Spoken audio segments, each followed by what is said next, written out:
Hey y'all, welcome to the channel. In today's video, I kind of want to talk to the people who are thinking about getting an FM9 or any Fractal device, or maybe you just got one and you're feeling the overwhelm that comes with it. So one, I'm going to talk to you about why I enjoy the Fractal stuff and then some cons of getting into it. The second thing I'm going to do is I'm going to talk about some strategies for you to actually learn this device. And then three, I'm going to kind of show you a quick overview of the interface and how I would go about learning it if I had to go back in time where I didn't know anything about it. According to my video analytics, about 60% of you who watch these videos aren't subscribed. So if you could help me reach my goals of 15K by the end of 2025, I would greatly appreciate it. So, a little bit of background about me is, if you look at my YouTube channel, I'm pretty much a certified Fender Toolmaster Bro. I love my Toolmaster Pro. I've been using it since I got it, since it came out. Since that time, I've also had an Axe FX3, but I never really spent the time to learn it until I got my FM9. I traded a few guitars with a friend and couldn't miss out the opportunity. And to be honest, I really like the FM9. I think that this is probably my favorite Fractal device, but I might sell it because it's kind of ridiculous to have an Axe FX3 and an FM9, and the Axe FX3 can do everything this can do and then some. But the form factor, the sounds, the workflow I've developed, it's awesome. Getting into the Fractal stuff, I would just say your biggest struggle is that you need to understand that when you're getting into any modeler, but especially something like the Fractal, you really have to stop thinking like a guitar player and start thinking like a guitar producer, because you have to understand things like, how do I mic a cabinet? Because if you just have a tube amp, you just play through it. You don't think about these things. You don't think about how a SM57 is going to sound coming out of your FR system versus a condenser mic or a ribbon microphone. Kind of ignorance is bliss when it comes to analog gear. And then whenever you do go to a studio, most of the time your sound engineer is going to take care of all of this for you. Or if you play at a large venue, the live audio crew is typically going to handle this for you, unless you have a background in audio engineering. Now, I have a background in audio engineering. I have a degree in computer science and in music production, and I compose a lot of music for sync, as well as my own artistry. So for me, this stuff really tickles my fancy. I mean, I have over 100 videos just talking about guitar gear. So with that in mind, you need to understand that you're really buying a studio in a box, and you're not just getting a guitar amp. Because I teach, and that's a common misconception is I thought I was just buying an amp. I'm like, well, you really bought a studio in a box, and that's what we gotta learn. So just know the learning curve is pretty steep with any of this gear when you get into it. However, the Fractal stuff is the king of modeling, so your learning curve is just through the roof. But I'm gonna give you a couple of strategies of how I would go about learning this. One, dude, just focus on finding 3 presets that sound really good. For me, my favorite presets are the 5150, which I think in the Fractal world is called a 5153. Put that on the blue channel preset, which is preset 4 or scene 4. I'm gonna get a good clean. On the cleans on the Fractal, you're kind of hindered. You gotta work hard to get them to sound as good as, say, the Fender Toolmaster Pro. In my opinion, the Toolmaster Pro has the best cleans if you love Fender cleans. Now, there are some amps that get really close. The JC amp on here is really good. I would say the Vox amp, but really the Matchless is the best amp, but you can honestly get good crunch tones out of that too. So check out the Matchless. And what's the other one? It's divided by something. I can't think of it off the top of my head, but the Div 13, that's the other really, really good amp. Spend a lot of time on understanding those.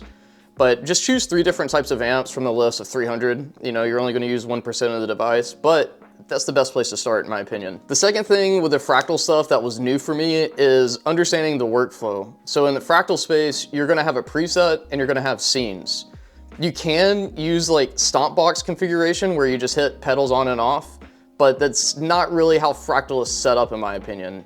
But the beautiful thing about Fractal is that you can set it up however you want. You just need to understand the trade-off is you gotta spend the time to learn how you wanna use the device. And you just gotta have time with it.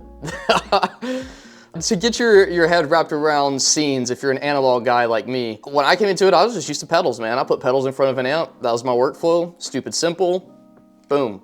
But with scenes are really snapshots. I want you to think about, okay, if I'm gonna play a guitar solo, what are the pedals that I'm gonna use? Most of the time you're probably gonna use a boost, a compression, and an overdrive. Okay, well that can be one scene.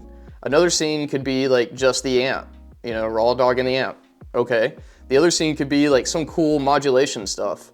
So you need to be thinking about snapshots versus pedals. And that was one of the big workflow changes I had to make. You know, and the last thing you really need to know into this is making cuts on frequencies. I talk about this a lot, but in your cab section, learning how to cut at like 80 hertz, and then I would recommend 57 hertz, 10,000 hertz if you are using like a Marshall style amp that has presence on it, but that'll get you in the game. All right, now we're gonna switch over and I'm gonna show you some of the basics of the UI so you at least have like a starting point and you're not just like, this is a great talking head video. So let's do it. All right, so now I'm in the software, which by the way, I really recommend that, especially when you're learning this, don't make yourself suffer and try to learn on the device. Use the software. The interface on the device itself is kind of booty.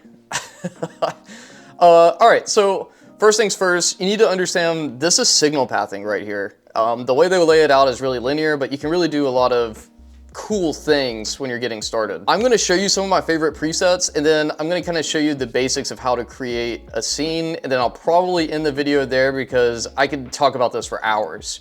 So, and we gotta have a stop point, and depending on the response on this and what y'all are interested in based on the comment section, I'll make more videos to show you stuff. So let me show you this. One, this is like the best high gain amp I have found on here. So it's the 5153. You can see it's preset 27, scene 4. Right here is our signal path, or what they call stints, and you have your input all the way through your output. On your cab section, this is where you can make your cuts. So for me, if I was making this, what I would do on all of my presets is 80 here, and then right here, I cut at 5700. This is just to kind of tame some of your EQ. You really got to think about this in the context of a mix. At any point in time, you know, you're gonna have like a kick drum playing, a bass, a synthesizer, keys, and you need to think about where the guitar sits in that. For us, we're considered a mid-range instrument. So we really don't need anything less than 80 hertz. And honest to God, a lot of producers cut at 120 to 150 hertz. I digress. Let me show you some of my favorites. So that's preset 27 is really good for high gain.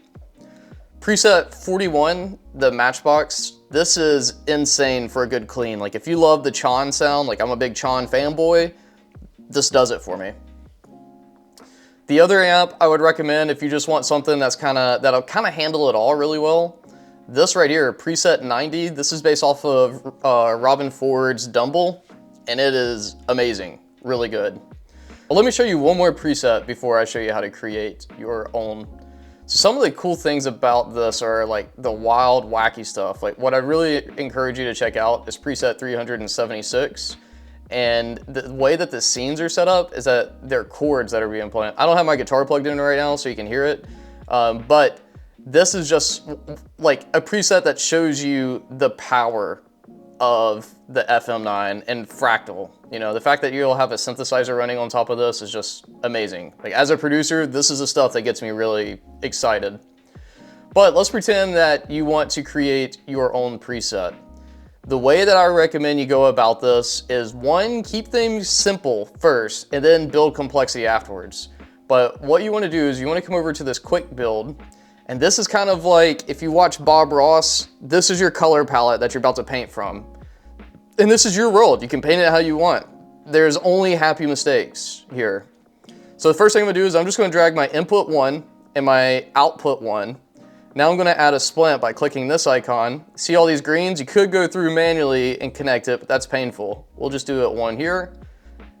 Now our signal is going from amp or from guitar all the way to the output. So now we need to add an amp and a cab. But I'm gonna show you how overwhelming this is. So to be able to see what amps are available, click Quick Build and click on your amp. This is where Fractal shines. You have over 328 different amplifiers to learn from. That is like, so don't overwhelm yourself.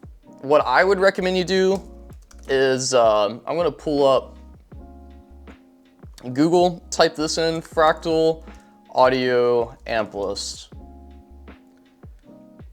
And the amplifier model list, you can come in here and you can see, like, let's say that I want to try preset 41, Blue DJ clean. If you come in here and you look up 41, it'll tell you exactly what it is. Here, I'll move this over to the side. but it'll tell you exactly what it is, give you a lot of information on it, and then you can even go to this EX write-up, and this guy is incredible. The amount of stuff he has done for Fractal audio is just amazing. But if you have a Fractal audio device, you better become a good reader, because, dude, I mean, I just wish Fender would have this stuff. I mean, I guess this is why I have a channel, but this is just amazing. Like, when I saw this, I was just like, oh, I've been learning a ton. So yeah, and really commit to 3 amps. Don't get overwhelmed by all the amps. Just say, like, I want a good clean amp. I want yada, yada, yada. If you don't know how to find a good amp, I'm gonna show you a really good tool. So look at this, ChatGPT, man. It helps me come up with an idea for this video. What I'm gonna say is, pretend I am a new Fractal audio user. I want my audience to consider finding 3 amps. Can you recommend a good clean amp, a good crunch amp, and a distortion amp? Here is the Fractal audio workstation wiki page. Now you can come back over here and you can copy and paste this wiki page, and ChatGPT will parse through this and come up with core amps for you to check out. And let's see what it says. Boom, preset 41, exactly what I recommended. That's actually kind of cool. Yeah, at this point, I use ChatGPT so much for business. I don't know if I think like it or if it thinks like me or both. Friedman's solid choice of amps. Oh, went with a Mesa Boogie. Not bad. Mesa's good. I like the 5153, but all solid choices. The other strategy you could do is you can go on Google and you can type in your favorite band and say what type of amp does Slash use, you know, a Marshall. And then you can see if it's in the Fractal stuff. Yeah, and then the other thing that I would recommend, I have an entire video dedicated to signal pathing, but I'm just gonna show you kind of like my recommendations, and then you can kind of do whatever you want and experiment. So the first thing I recommend is compressor.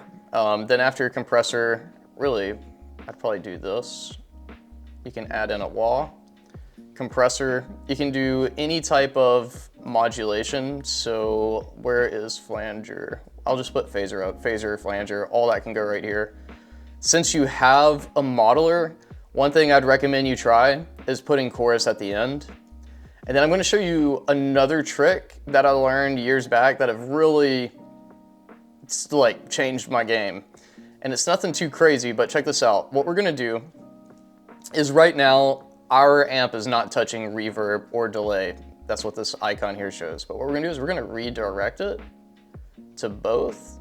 Then we're gonna reconnect here. And all I'm doing is I'm clicking on this O icon and I'm putting it here for input. Now, technically this is kind of like a wet dry rig in one with 1 amp, but we don't want that. We actually want to get rid of this. So, does that cancel it? No, it does not. Actually, I should just be able to delete this. Boom. So now, the way that our signal pathing is working is we're hitting all of this, we're hitting our amp, our chorus, and then we're splitting reverb and delay. And this is something that you really can't do in the analog world unless you just have a lot of money to put into this, but you can do easily in the digital world. And basically what we're doing is we're allowing our delay trails to not touch our reverb. So what that's gonna do for you as a guitar player is just clean up your reverb and keep things a little bit nice and neat. But that right there is pretty much where I want to call it for an introduction to the Fractal universe. Congratulations on your purchase. If you really lean into the Fractal stuff, you can do anything. If you feel like you can't, you can with Fractal. And that's kind of the bonus, and it's going to be exciting for my Toolmaster Pro guys who are watching this. It'll be exciting to see how Fender develops the Toolmaster Pro and see what they learn from this. But you got to understand, Fractal has years in the game, whereas Fender does not with the Toolmaster Pro at least. But hey y'all, if you want access to a free PDF that has pretty much everything you need to know to get started with guitar tone, you should really check out the link below. There's a free download. And for those of you who have a Toolmaster Pro and you really want to get into the dirty and understand how to become a Toolmaster Pro, the link for that, my course, is below, where I talk about everything from learning how to dial in an amp to how to use EQ to compression I'm getting ready to launch 2.0 of the course that's been based on feedback to make it even better. But there's over 51 students in the course right now, so if you join, you won't be alone. And I would just love the opportunity to be your instructor, to really dive in deep and learn this stuff. But with that, if you have any questions, let me know in the comment section about what you want to see in future videos as it pertains to Fractal. And also, let me know 1 or 2 things you're grateful for. I'm huge on an attitude of gratitude. And with that, I'm grateful you're here. I'm grateful for all of you who watch these videos. I'm grateful I get to be a dad here soon. I can't wait. And I'll see you in the next video. Ciao.